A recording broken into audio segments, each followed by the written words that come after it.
Hannah Vance went down on her knees in the frozen mud outside the gate of the Cade place, her 2 children pressed against her threadbare coat, and she had 17 cents left in the world.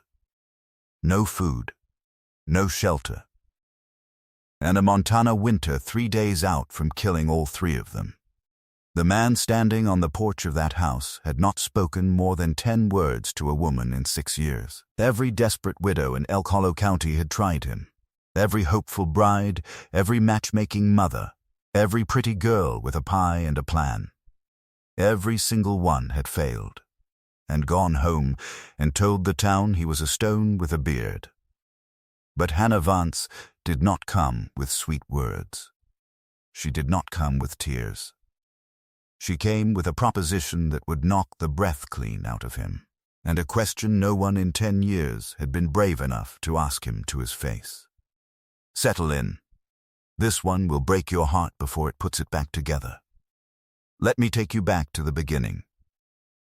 The stagecoach shuddered to a halt outside Boone's General Store, and Hannah Vance felt her stomach close around something that was equal parts hope and terror.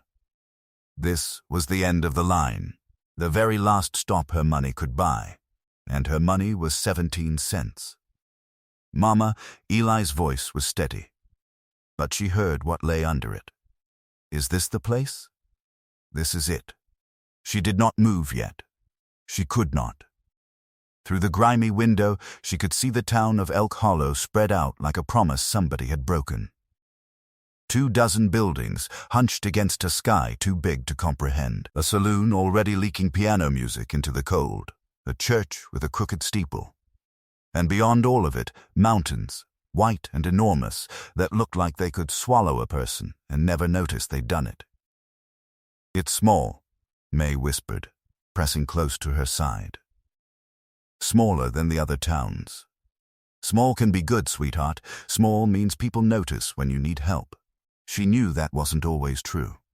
Small also meant people noticed when you were desperate, when you were out of options, when you were one bad night away from watching your children starve. The driver hauled the door open. End of the line, ma'am. Hannah gathered May into her arms and felt, with a lurch of pure dread, how light the girl had gotten. 6 years old and light as a bird. That was not right. Children were not supposed to weigh that little. Come on, Eli. Her son took both carpetbags, everything the 3 of them owned in the world, and jumped down first, then turned to hand her out like a gentleman. 11 years old, and trying so hard to be the man of the family that it broke her heart and made her proud in the same breath. The cold hit her like a fist. October in Montana had nothing to do with October in Boston. This cold had teeth in it. This cold meant business. Mrs. Vance? A round woman in a flour-dusted apron came hurrying across the frozen road from the general store. Etta Boone. They had exchanged 2 letters, and the letters were the only reason Hannah had chosen this town over any other. Mrs. Boone, thank you for meeting us. Lord have mercy, look at you 3, half froze already. Etta's eyes went over them with the practiced quickness of a woman who had known hard times herself. When did you last eat? And I don't mean scraps. Hannah's pride wanted to lie. Her children's hollow faces would not let her. Yesterday morning. Some bread we'd saved. That's enough of that. Etta took May straight out of her arms, and Hannah was too tired to argue.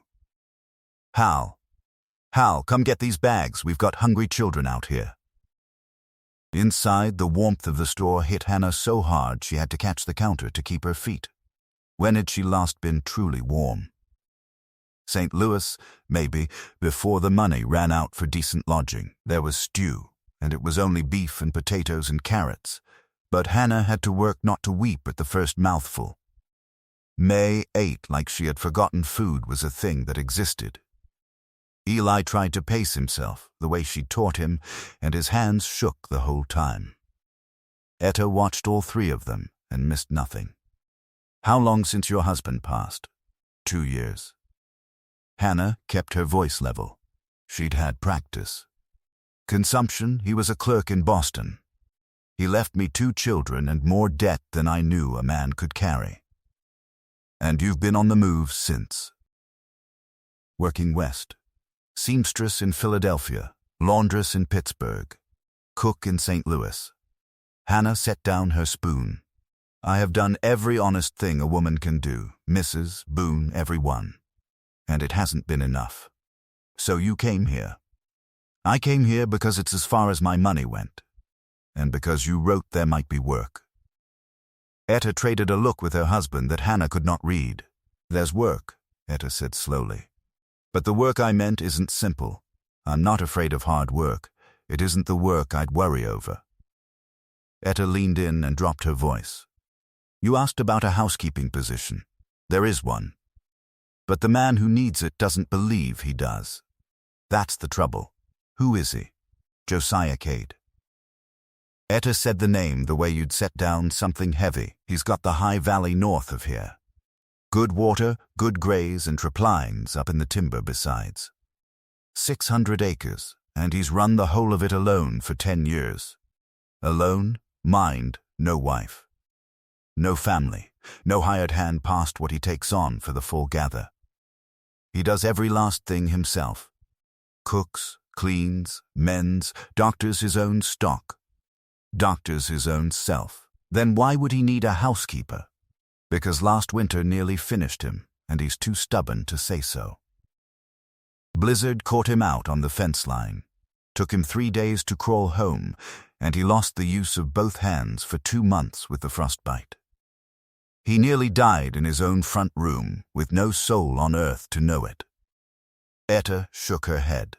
But Josiah Cade has turned down every woman in this county. Every single one. Sally Prine brought him pies for 3 years running. He ate the pies and sent her home. The widow alderman offered to keep his house for nothing but room and board. He said he'd sooner starve. Ruth Calloway, prettiest girl in the territory, put herself right in front of him at the harvest dance, and he told her he had no use for pretty. Why? Nobody knows the whole of it.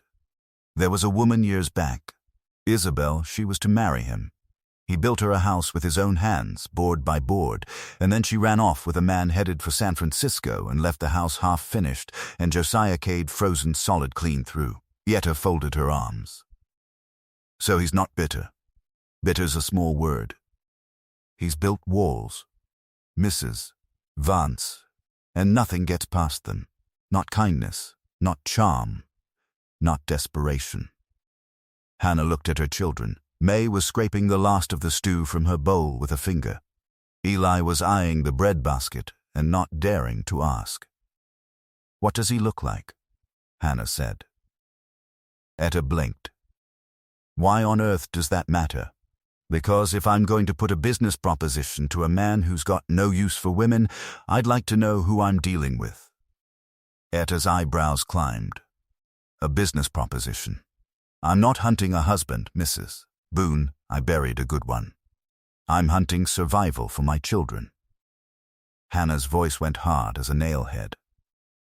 If Josiah Cade needs help and I need a roof, then we have something to trade. Romance doesn't come into it. Etta was quiet a long moment. Then she laughed, one short startled bark. Well, that's different from the rest of them. Where do I find him? You can't ride out. It's 14 miles up the valley and you've 2 children and no horse. Hal Boone spoke for the first time, from behind the counter. He comes in Thursdays, same as clockwork, 10 years running. Comes in before noon, loads his wagon, speaks to nobody past what's needed, and is gone before dark. What day is it? Thursday, Hal said, and glanced at the window. He'll be along inside the hour if he holds to his pattern. He always holds to his pattern. Hannah stood up. Where are you going? Etta said. To wait for him. In this cold? With those babies? I'll leave them here, if you'll allow it. What I have to say to Mr. Cade isn't for young ears. Etta studied her for a long moment. What exactly do you mean to say to him? Whatever I have to. The porch of the general store gave her a clear view of the road. Hannah pulled her coat tight. The same coat she had worn for 3 years, patched so many times it was more thread than cloth, and she waited. The cold came up through the soles of her boots, and through her thin stockings, and through every layer she owned. But she had been colder. She had been hungrier. That was a lie. She had never been more desperate than this. 17 cents. That was all that stood between her children and the frozen ground. 17 cents and 2 babies who trusted her to keep them breathing. 2 children who had already lost their father and their home and every certain thing, and who had followed her across 1,000 miles of broken promises because she had told them it would be better. It had to be better. She would make it better, or she would die in the trying. The sound of wagon wheels on frozen ruts brought her upright. She had been standing so still so long that her joints cracked when she moved. The wagon came around the bend. 1 horse, a sturdy mare, a practical rig, and driving it, a man who looked precisely like someone who had spent a decade building walls. He was bigger than she'd expected. Broad through the chest and shoulder in the way that comes from 10 years of doing every job alone. Of lifting what 2 men ought to lift.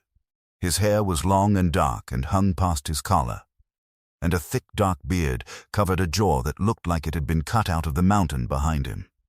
He wore a heavy coat of dark fur over hide and wool, and the fur was worn but good. He might have been 35. And his eyes, even from across the road, were the coldest things she had seen in a country made of ice. Not cruel. Just closed. Absolutely and finally closed. He drew up outside the store and swung down without a glance in her direction. Tied the mare. Started for the door. Hannah stepped into his path. He stopped. He did not step back. And he did not go around. He simply stopped and waited, the way a man waits out weather, as though she were an obstacle that would take itself away if he was patient enough. "Mr. Cade." "Ma'am." His voice was rough from disuse, like a hinge that hadn't turned in years. "You're in my way." "I know. I mean to be." Something moved behind the cold. Surprise, maybe irritation. "I don't know you." "No, you don't." Hannah kept her voice steady. "My name is Hannah Vance. I came in on the noon stage with my 2 children. We have no money, no food, and nowhere to sleep tonight. Boone's keep rooms. Try there. Rooms cost money, Mr. Cade. I've just told you I have none." Then the church. Reverend Pike helps folks that are down. Reverend Pike helps folks for a week. I have 2 children. I need more than a week. His jaw set. "Look, ma'am, whatever you're selling, I'm not buying. Whatever you're offering, I've no use for it. I've supplies to load and a long ride home. I'm not offering." He had already begun to move past her. That stopped him. "What?" "I'm not offering. I'm proposing." "Same thing." "No," Hannah said. "It isn't." She drew a breath. This was it. This was the whole of everything. An offer can be waved off. A proposal has to be answered. And for the first time, Josiah Cade actually looked at her. Not through her. Not past her. At her. "Then say what you came to say.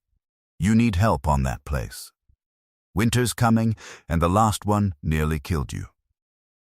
His face did not change, but his hands went still on the wagon rail. Etta Boone talks too much. Etta Boone cares about the people in this valley, whether they care to be cared about or not. Hannah pressed on before he could shut the door. "I need shelter for my children. A safe place to spend a winter. Food. Warmth. A roof that doesn't leak. Plenty of folks need those things. Not all of them can give you what you need in exchange." She stepped closer, close enough to see that his eyes were not black at all, but a hard, cold gray blue, like river ice.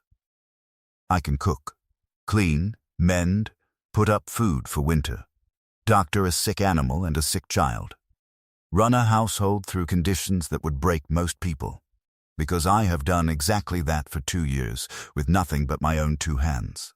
I have raised 2 children through a poverty that would have killed weaker ones. And I did it without begging, without stealing, and without selling a single thing I wasn't willing to lose. That's a fine speech. Practice it on the road? I've practiced it every day of my life, Mr. Kede. Every day I've had to convince somebody that I was worth keeping around, that my children were worth feeding, that we deserved one more chance. His eyes flicked past her, to the store window, where 2 small faces were watching with the fixed, anxious attention of children who have learned that everything depends on what the grown people say. Those yours? Yes, how old? Eli is 11. May is 6. Young enough to need a home, old enough to work. Hannah's voice hardened. Old enough to know that the world isn't fair and that surviving isn't pretty, and to do it anyway. Josiah Cade was silent a long time. The wind came up and drove ice against their faces. Hannah did not flinch. She had felt worse. You said you were proposing, he said at last. Propose what, exactly? An arrangement. Nothing more and nothing less. She spoke clearly, letting every word land. I keep your house. I cook your meals, mend your clothes, put up your food. My children and I live under your roof through the winter. In exchange, you give us board, food, warmth, and a safe place to sleep. When spring comes, we look at it again. If it hasn't worked, we go. No harm done. No harm done, he repeated, flat. You think it's that simple. I think it is exactly that simple if we both decide it is. And if I say no? Hannah felt the cold close around her heart. Then I walk back into that store and I figure out something else. Because that's what I do, Mr. Cade. I figure things out. I've been figuring things out for 2 years, ever since I buried my husband and found out the life I thought I had was built on debts and lies. She took one more step, close enough that a proper lady would have stepped back. She was not a proper lady anymore. She was a mother with 17 cents. But before you say no, I'd like to ask you a question. And I'd take it kindly if you'd answer honest. His eyes narrowed. What? Hannah held his gaze and let him see every hard year in her. Do you want a wife, Mr. Cade, or do you just want another winter alone? The question hit him like an open hand across the face. She watched it land.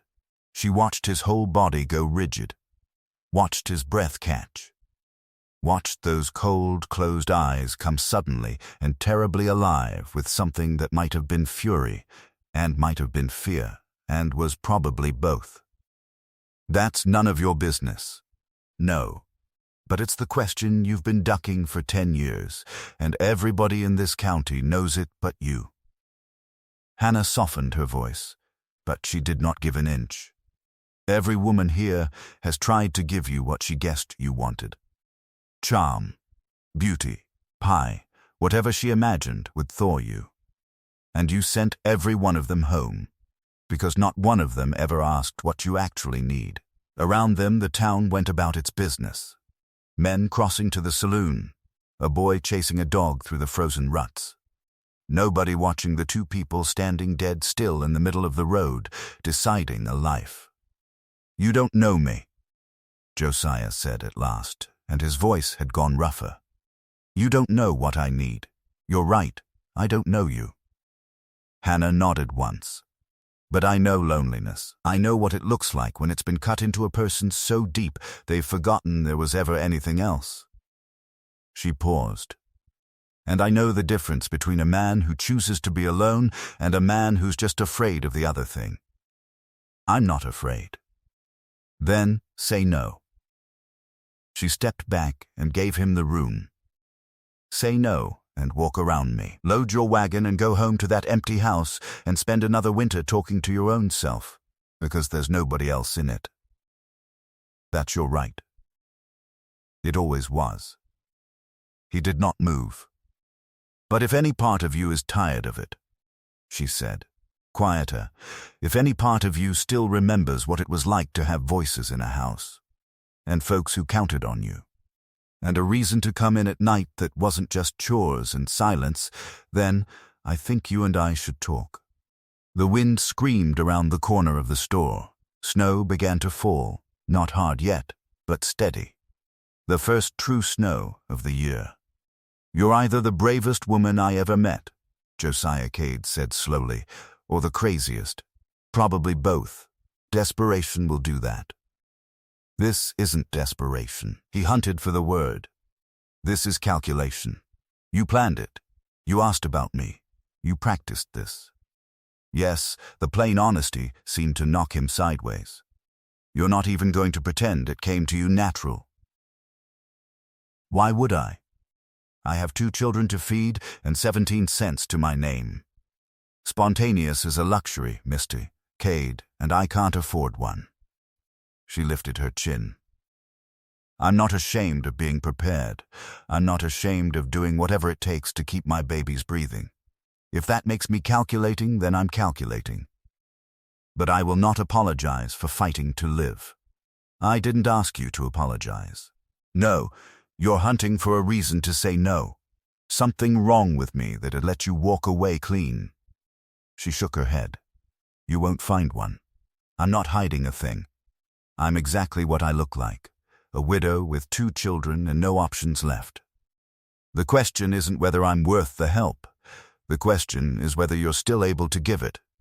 Something moved in his face, and she could not read it. Anger, respect, recognition, maybe, of a hardness that matched his own.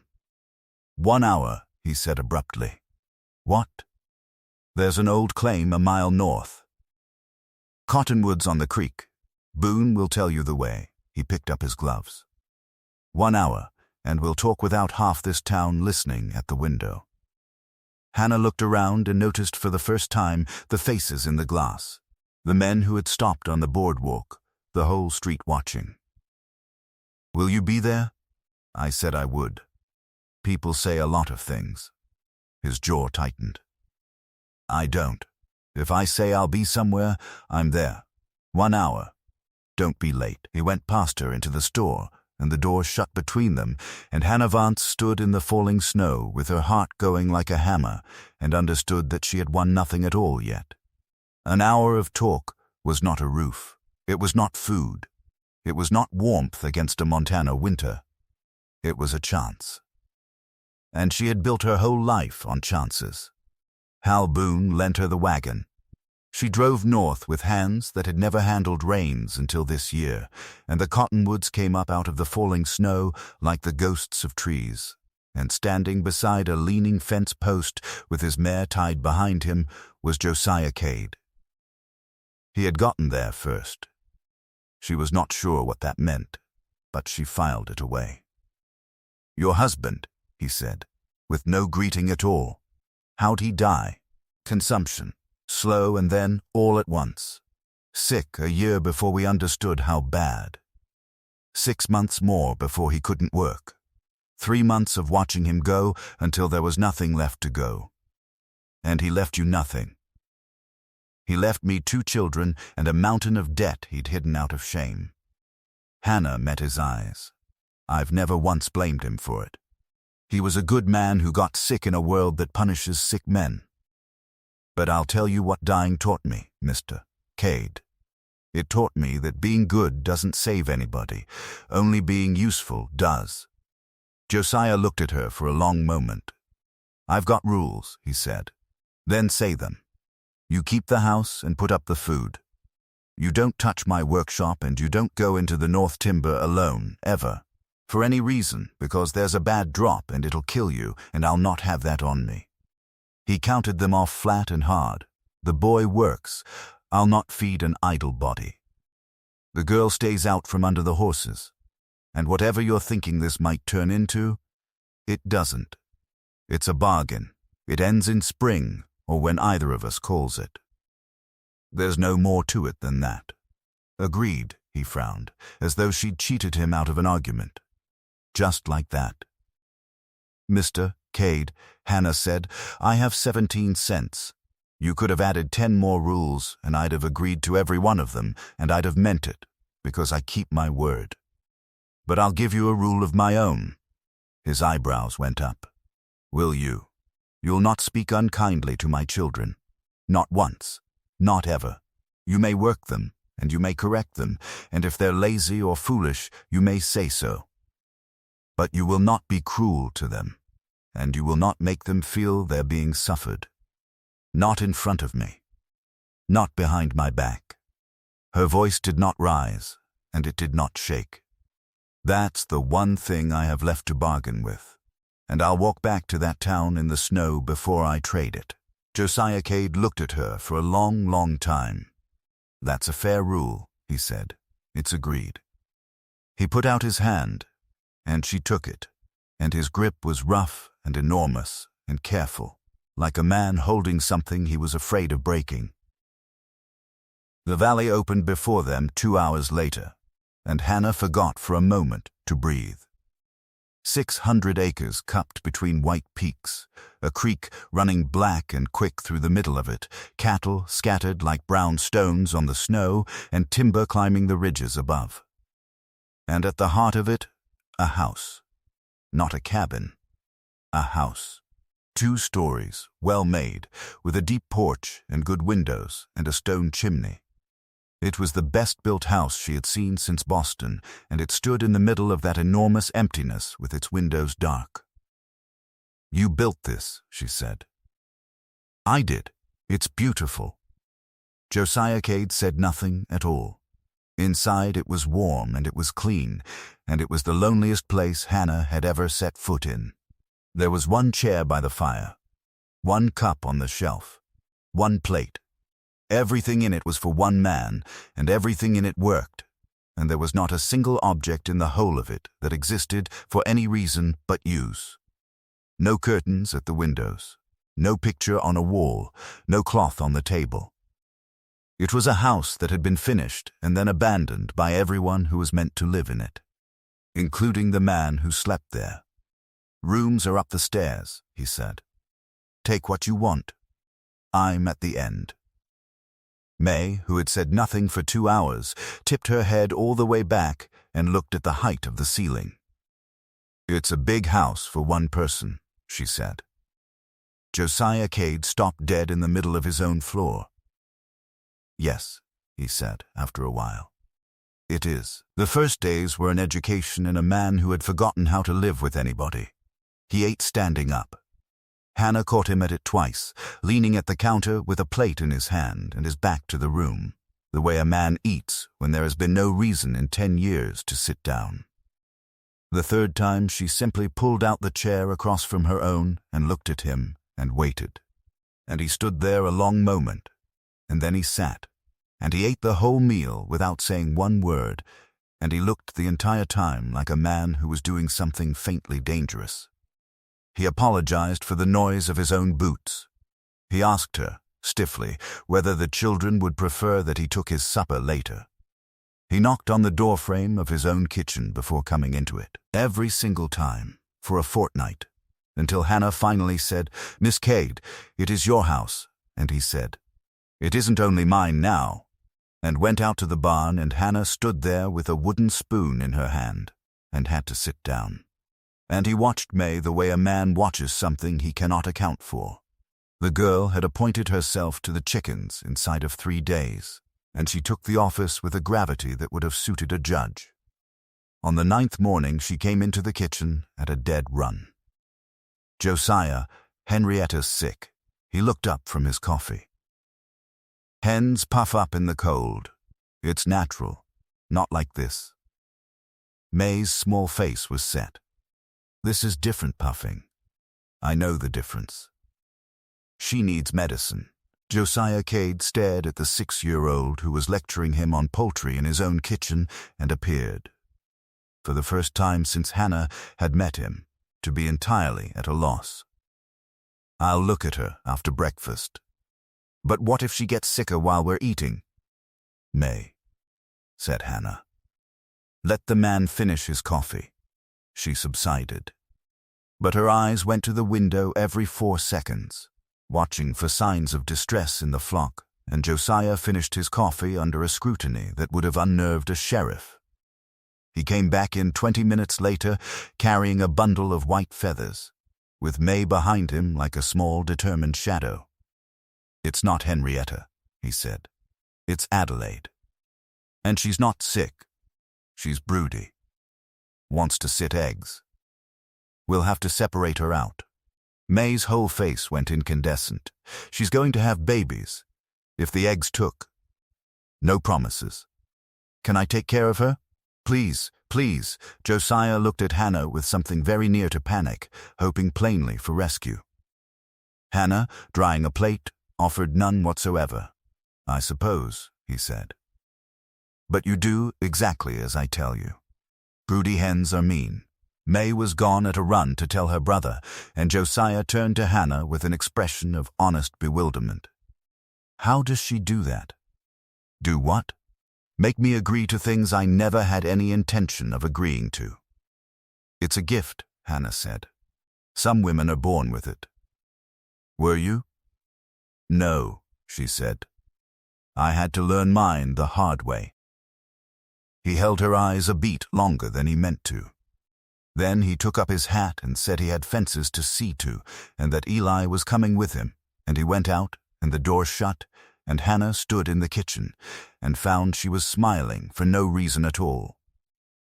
The trunk was in the storage room off the kitchen, and Hannah found it on the 3rd week while she was hunting for jars. It was a good cedar chest, and it was full of the things a man buys when he is building a life, and has not yet been told that the life is not coming.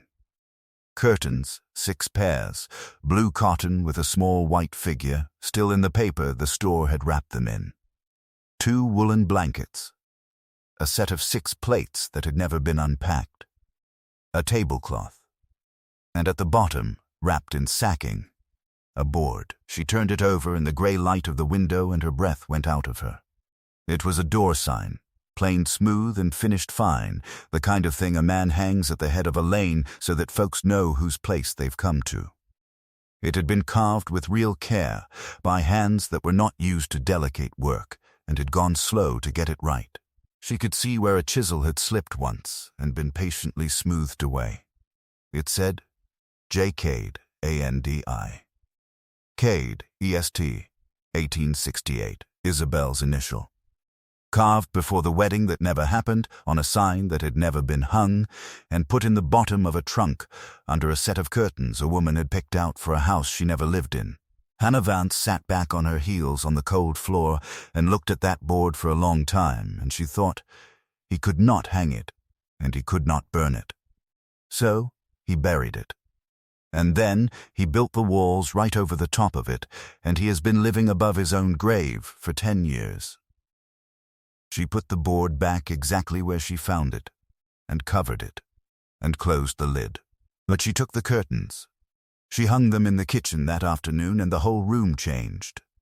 The light came through the blue cotton soft instead of hard, and the space stopped being a place where a man ate and became a place where people sat. Josiah came in at dusk with snow on his shoulders and stopped in the doorway like he'd walked into the wrong house. Hannah stood with her hands in the dishwater and her heart going fast, and made herself wait. "Where'd you get those?" he said. "The trunk. In the storage room. I'd forgot they were there. They're good cotton." It seemed a shame to leave them in the dark. She kept her voice level and even. "If you want them down, Mr. Cade, they'll be down in 5 minutes, and I'll not say another word about it." He stood there a long while, looking at the blue cotton with an expression she could not put a name to. "Isabel picked them," he said at last. "Said they'd make the place feel like a home." Hannah waited. She left before I hung them. He set his hat on the hook. "Leave them be. They look how they were meant to look." He went to wash for supper, and Hannah stood in a kitchen that was slowly, without permission, becoming a room where a family ate, and understood that she had just seen a crack open in a wall 10 years thick. The shape of the days came clear inside a fortnight. Before dawn, Josiah went to the stock, and Eli went with him. Hannah went to the kitchen. May went, immediately and with total conviction, to the chickens.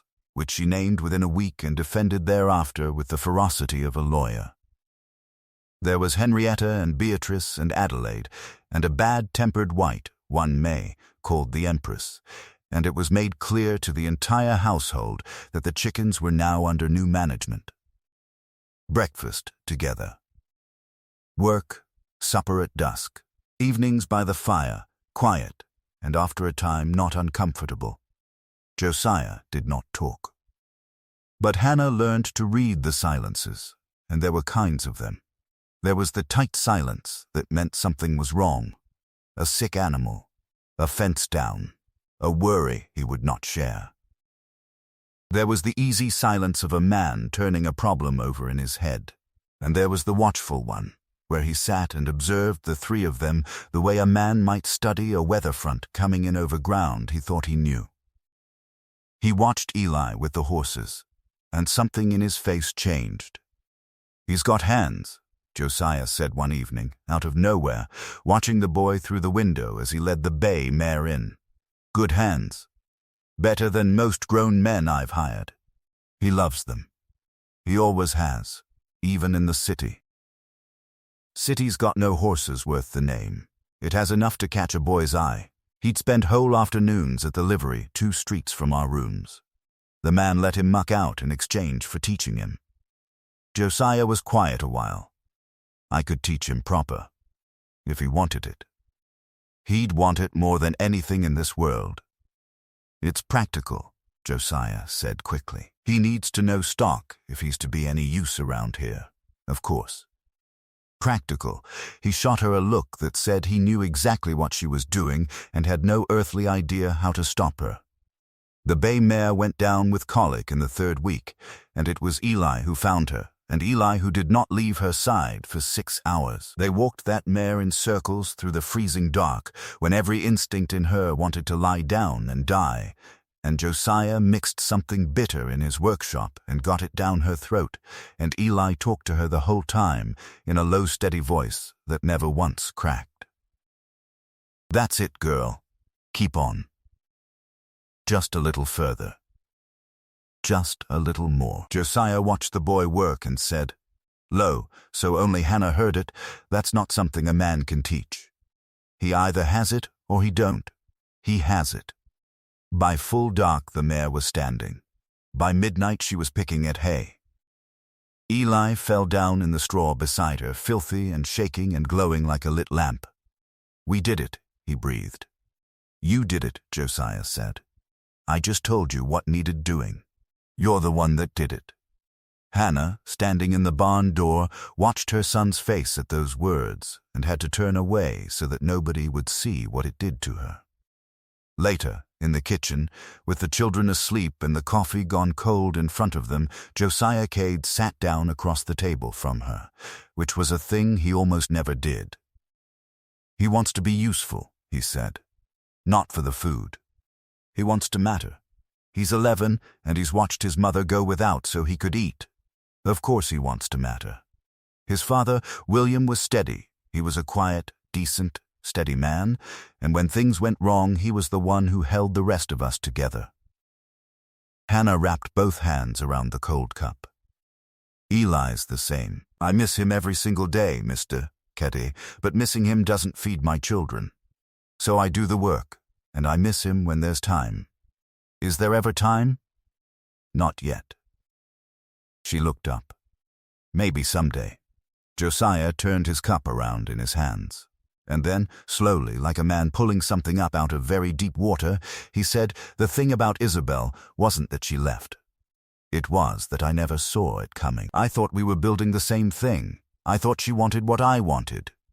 He stared at the table. "She wanted the idea of this country, not the truth of it. And I couldn't give her the idea. I only had the truth. The truth isn't nothing. It wasn't enough for her." "Then maybe she wasn't enough for it," Hannah said. His head came up, surprised. "Some folks aren't built for hard things," she said. "They break instead of bending. That's not exactly a sin, but it means they can't stay in places that ask for strength. It doesn't make you a fool for having loved one. It just means she wasn't the one who could stand it. "And you?" he said. "Are you built for hard things? I have survived 2 years that should have killed the 3 of us. I crossed 1,000 miles with 2 children and nothing. I stood in a frozen road in front of a man who'd turned away every woman in this county and made him listen to me." Hannah met his eyes without blinking. "Yes, Mr. Cade, I am built for hard things. I'm not built for anything else." There hasn't been the room. The silence between them after that was a different kind. Neither of them named it. "The month's up," Josiah said at last. 3 days ago. I forgot to say. So did I. That means we're into winter." He stood, abrupt as always, and pushed in his chair. "The arrangement holds. Then it holds." He paused at the door. "The bread," he said, without turning around. "The kind you made Tuesday, could you make more of it?" "I could. It puts me in mind of something." His hand was on the doorframe, and his voice had gone strange. Something I'd forgot I missed. He was gone before she could ask what. But she thought she knew. December came down on them like a judgment. And the storm hit in the 2nd week. It came in at midnight, and it did not howl, it screamed. The house did not creak, it groaned like a thing in pain. May woke crying, and Hannah held her and said the things a mother says whether she believes them or not. "The house is breaking. Mama, the house is fighting. Sweetheart, that's not the same thing at all." A knock at the door. Josiah's voice through the wood. "Everyone all right in there?" May's frightened.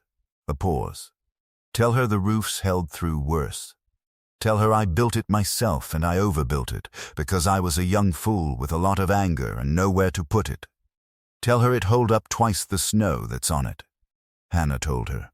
May's shaking eased a little. "He built it strong," the girl whispered, "because he was going to have a family." Hannah shut her eyes. "Yes, sweetheart, he was, but then he didn't." "No, then he didn't." May was quiet a moment. "We could be his family now," she said, "if he wanted." The storm raged 3 days and trapped them all in the house together, and on the 2nd evening, with the wind still screaming, May demanded a story. "Mama's tired," Hannah said. "Then Josiah can tell one." Josiah looked up from the harness he was mending like a man who has heard a rifle cocked. "I don't know any stories." "Everybody knows stories," said May, in a tone that brooked no appeal. "Even true ones count." "She won't quit," Eli advised him from the floor. "Trust me." Josiah looked at Hannah, and there was something in the look that was almost pleading, and Hannah, who was learning that this man had to be let out of his own house 1 careful inch at a time, only smiled and said, "One story.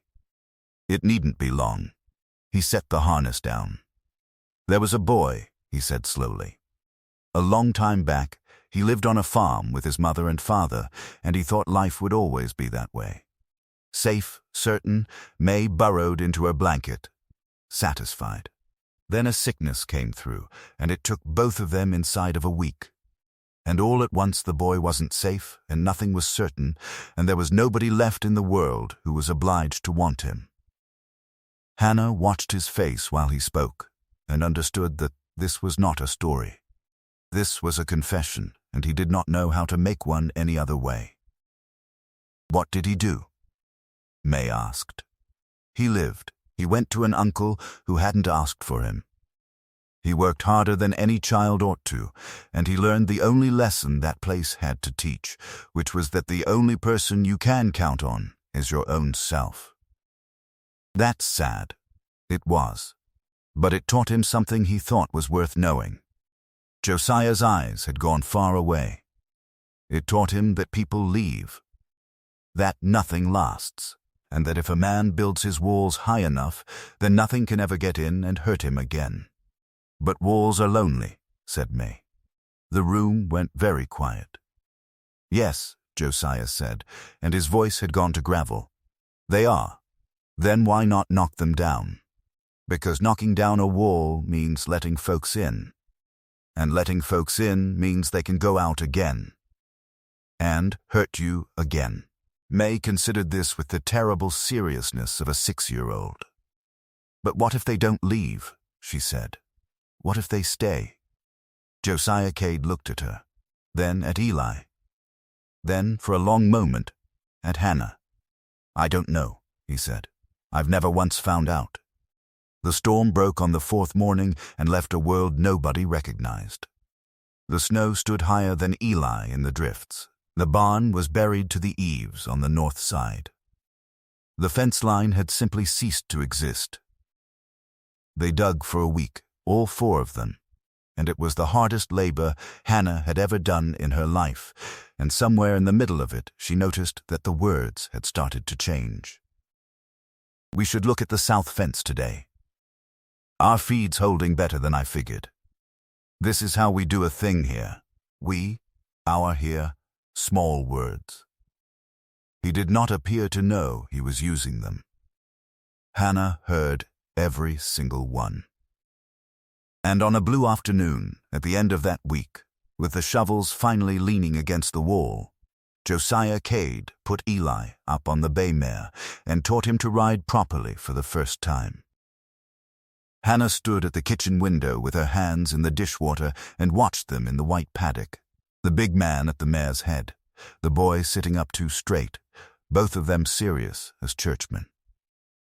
She watched Josiah reach up and move her son's hands on the reins. She watched him step back and say something, and Eli laugh. Eli, who had not laughed easily in 2 years, and shift his weight and get it right, and Josiah nod once. That nod. Hannah had to put down the plate she was holding. She had spent 2 years being everything to those children. Mother, father, provider, protector. She had done it, and she would do it again, and she had never once complained.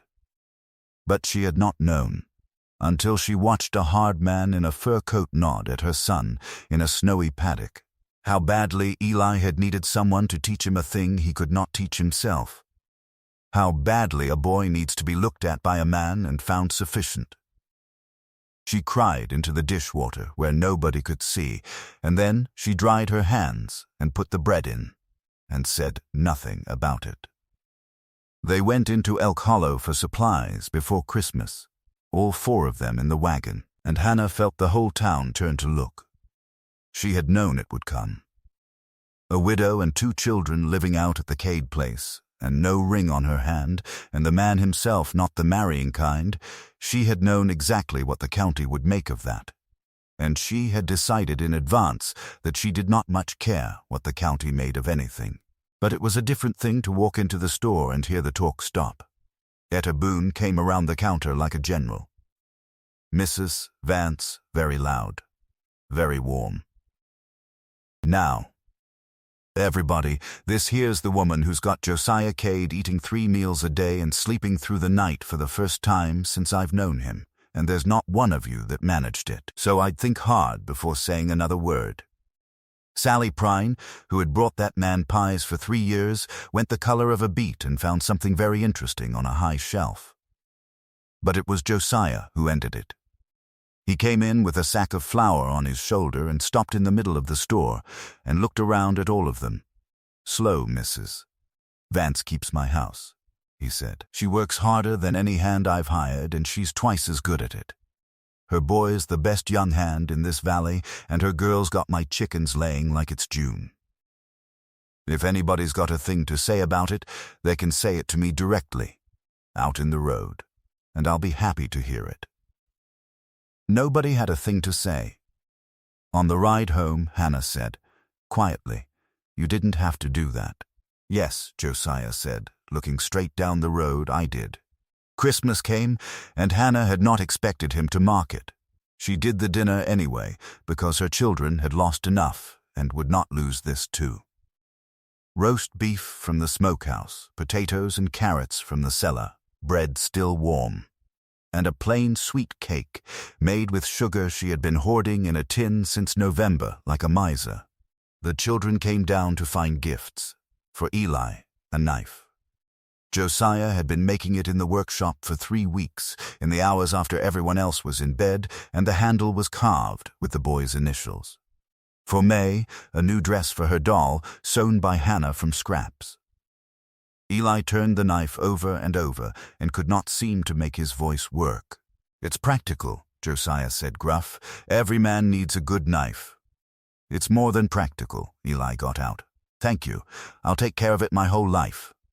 And then Josiah went into his room and came back with something in his fist and put it on the table in front of Hannah without meeting her eyes. It was a brooch, small, silver, worn smooth, shaped like a mountain lily. "It was my mother's," he said. "It was in the trunk. I don't. It isn't." He stopped and started again, and the effort of it was visible. "You sold your wedding ring to get your children here," Yetta told me. This seemed like it ought to belong to somebody who'd do a thing like that. Hannah looked at the little silver flower in her palm and then at the man who had given it to her. The man who had built his walls so high he had forgotten there was a sky. "Josiah," said May, into the silence, with the pitiless clarity of the very young. "Are you part of our family now?" Hannah's breath stopped. Josiah's face went carefully, terribly blank. Waiting, Hannah understood to be hurt. Waiting for it the way a man waits for weather he has seen coming his whole life. "That's not something anybody can force, sweetheart," Hannah said gently. "A family's something people choose." "Then choose," May said to him. "Simple as bread. Choose us. We're right here." Nobody moved. Even the wind seemed to hold its breath. "I want to," Josiah Cade said at last, and his voice broke on it. "God help me, I want to. But wanting and choosing aren't the same thing, and I don't know how to do the second one. I never learned." "You could learn," said May. "You taught Eli about horses. Somebody could teach you." And Josiah Cade, who had turned away every woman in the county, who had not wept in 20 years, got up from his own Christmas table and walked out into the snow so that 2 children would not see his face. Hannah found him on the porch a long time later, staring at the white mountains. "I'm not a good bet," he said, without looking at her. "You should know that. I'm hard, and I'm closed, and I've been alone so long I don't know what I'd even be to you." "You're the man who made my son a knife," Hannah said, "and carved his initials in it. Alone, at night, so it'd be a surprise." He shut his eyes. "That's what you'd be," she said. "That's all it ever is, Josiah. It's not a grand thing. It's just somebody who stays." August Rand came up the valley in the last week of January, with 2 men behind him and a proposition in his mouth. Hannah had heard the name by then. Everyone in Elk Hollow had. Rand had come into the county 3 years back with a great deal of money and a great deal of patience. And one by one the small outfits along the creek had sold to him. Always after a bad season. Always after a fire, or a poisoned well, or a sudden run of missing cattle that nobody could explain, and nobody dared to name. He wanted the water. Josiah Cade had the best of it. He was very polite. He sat in the kitchen with his hat on his knee and admired the curtains and made a generous offer, and Josiah heard him out to the end and then said one word. "No." Rand smiled. "Mr. Cade? A man alone up here? Well, it's a hard country. Accidents happen. Fences fall. Fires start." He looked mildly at the doorway where Eli stood. "And you're not alone anymore, are you? That changes a man's arithmetic. It ought to." Josiah Cade rose out of his chair, and Hannah, who had lived with him for 4 months, had never once seen him like that. He did not shout. He crossed the room and stood over August Rand and looked down at him, and something came off him like heat off a stove. "You'll get up," he said quietly, "and you'll go down my road, and you'll never come back up it. And if any harm comes to a person under this roof, I'll not go to the sheriff, Mr. Rand, I'll come to you, and they will never find enough of you to bury." Rand went. But he went smiling, and that was worse. The barn burned 9 nights later. Hannah woke to the smell first. and then to Eli screaming, and by the time she got to the yard the whole East End was up, and the horses were shrieking inside. Josiah was already in it.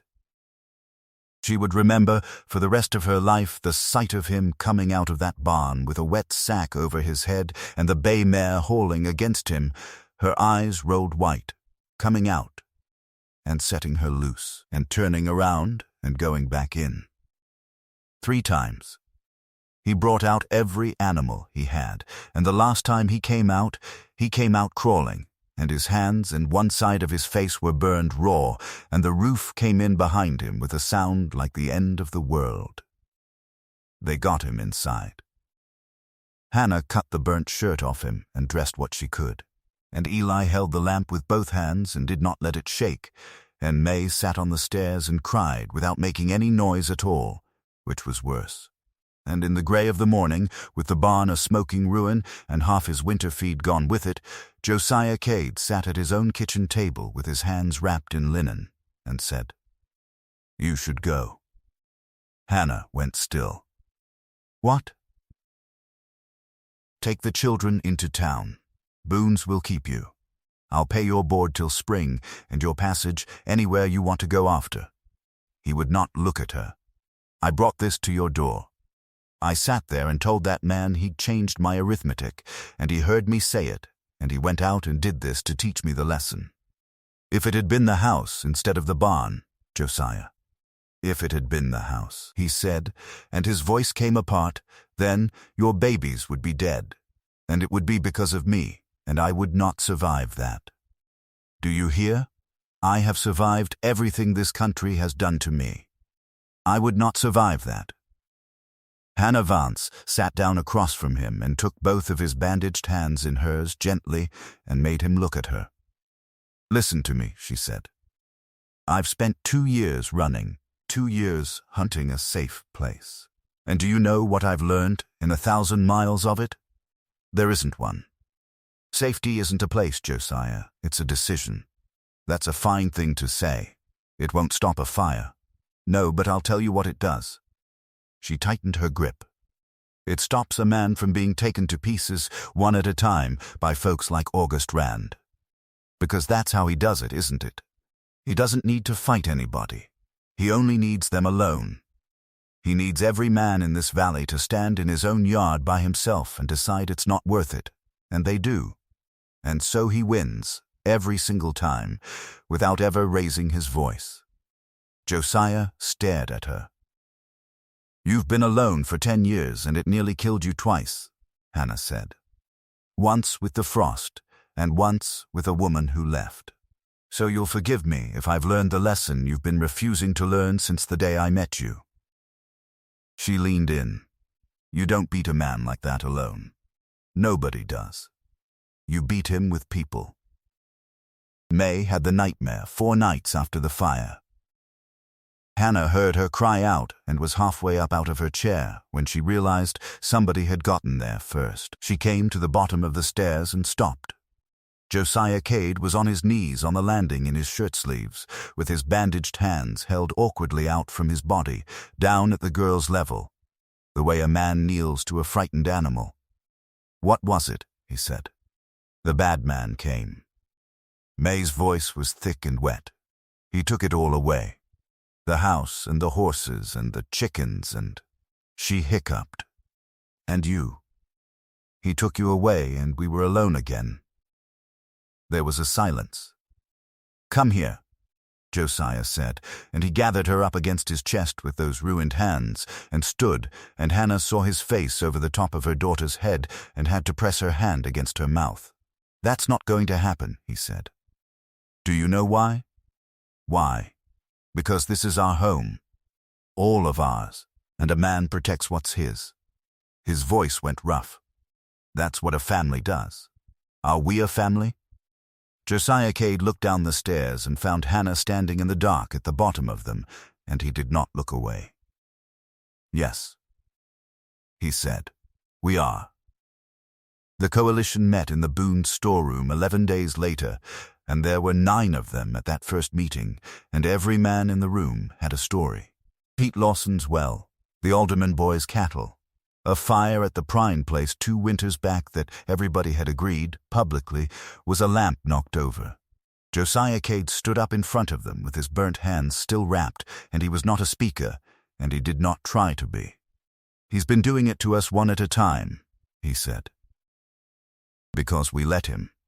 I let him, longer and harder than any of you, because I decided a man's better off standing alone."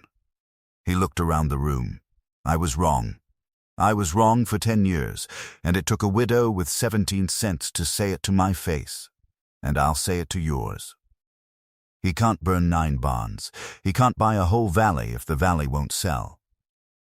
But he'll take us one by one, forever, if we let him." Pete Lawson stood up. Then the aldermans. Then, one by one, the rest. And Sheriff Lyle, who had looked the other way for 3 years because looking the other way had been the easier thing, found himself standing in front of 9 men and their wives with all the excuses gone out of him. And he took his hat off. And he said he would do his job.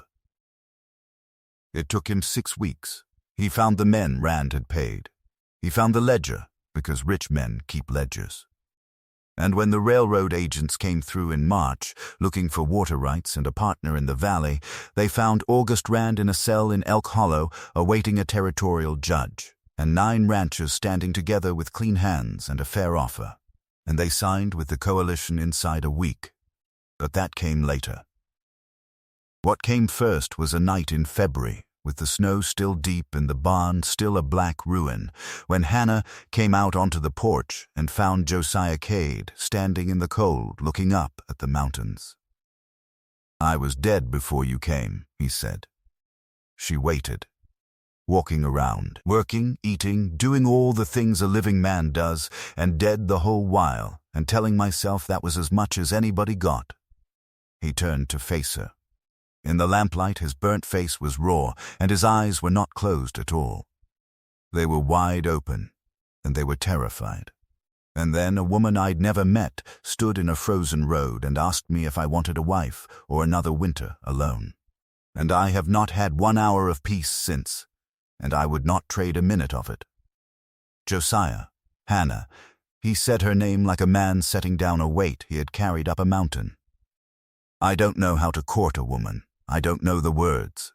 I'm 36 years old, and I've been a stone so long I've forgot how to be anything else. And I've nothing to offer you but a burnt barn and hard country and a man who has to be taught how to be a person. That's not nothing. It's not enough. Josiah Cade. Hannah stepped close and put her hand flat on his chest, and felt his heart going under it like a horse at a gallop. "You made my son a knife in the dark. You told my daughter she was right about the walls. You went into a burning barn 3 times for animals you could have replaced. Because you don't leave anything to die alone if you can help it." She looked up at him. "I have been fighting for 2 years to keep my children alive. I never once expected to be happy. And I am. Here, in this hard country, with you, with a burnt barn and a long winter still to come. So don't you dare stand there and tell me it isn't enough." He kissed her then, and it was clumsy, and it was 10 years overdue, and it shook him from his boots up. "Marry me," he said, against her hair. "Not a bargain, not an arrangement. Marry me because I love you, and I love those children like they came out of my own body, and I have been so alone, Hannah, I have been so alone." "Yes," she said, "yes, 1,000 times." They were married in March, in the little church at Elk Hollow, with the whole valley in the pews, because a coalition makes a great many friends. Eli stood up as Josiah's witness with his back straight as a fence post. May strewed dried flowers she had been saving since October. Etta Boone cried so loudly that Hal had to take her outside. And afterward, when the dancing had finished in the street and they had driven the long road home in the dark, May looked up at Josiah as he lifted her down from the wagon and said, plainly, as if she were remarking on the weather, "Good night, Papa." Josiah Cade stood in his own yard with a 6-year-old in his arms and could not speak at all. "She's been practicing for a month," Hannah said quietly. She wanted to get it right. The last thing happened on a bright morning in April. Hannah came out to hang the wash and found Josiah at the workbench in the yard, with the old cedar trunk open beside him and the board in his hands. J. Cade Andi. Cade EST 1868. She stopped where she was. She did not say a word. He looked up at her, and then back down at the sign he had carved for a woman who left 10 years ago, in the days when he had still believed a house could be filled. I couldn't hang it, he said. And I couldn't burn it. I know. For 10 years I couldn't do either thing. So I put it in the dark and built a life on top of it. He turned it over in his big scarred hands. That's what I've been doing, all this time, living on top of it. He picked up the plane. And Josiah Cade stood in the April sun and planed that board down, slowly, patiently, until the old letters were gone and there was only clean pale wood, and the shavings curled away onto the grass. And it took him the better part of an hour, and Hannah did not once tell him to hurry. Then he took up his chisel, and he called for Eli, and the two of them bent their heads over that board together for 3 days. They hung it at the head of the lane on a Sunday, father and son, because that was what they were now, whatever the blood said, while Hannah and May stood in the road and watched. It said, Cade, established 1878.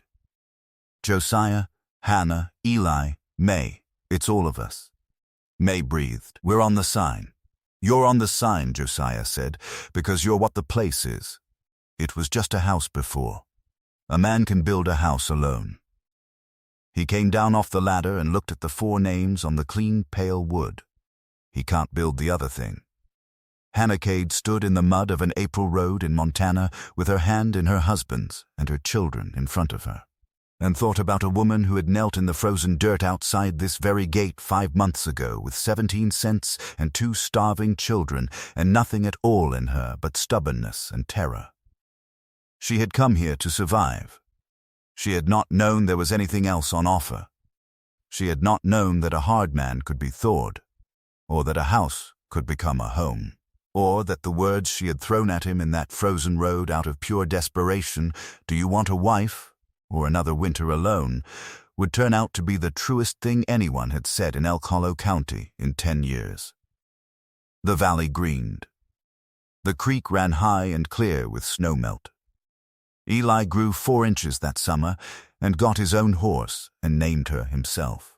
May's chickens multiplied past all counting, and Adelaide hatched a brood, and the Empress remained a tyrant to the end of her days.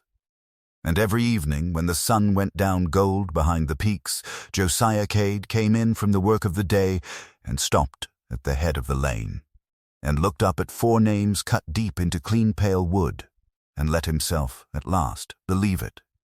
He had spent 10 years building walls to keep out everything that could hurt him. And a woman with 17 cents had walked up to the tallest of them and knocked and told him the truth, that walls do not keep the hurt out. They only keep the life out. And that a man who bars his door against loss has also barred it against everything that would have made the loss worth risking. He had been so certain he was strong. He had only been alone. Now the house was loud. There was mud on his floors and a doll on his chair and a boy in his barn who could gentle a horse better than he could. And a woman who sang while she worked and did not know she was doing it, and it was, without any question at all, the finest thing Josiah Cade had ever built. The sign said so. It had 4 names on it,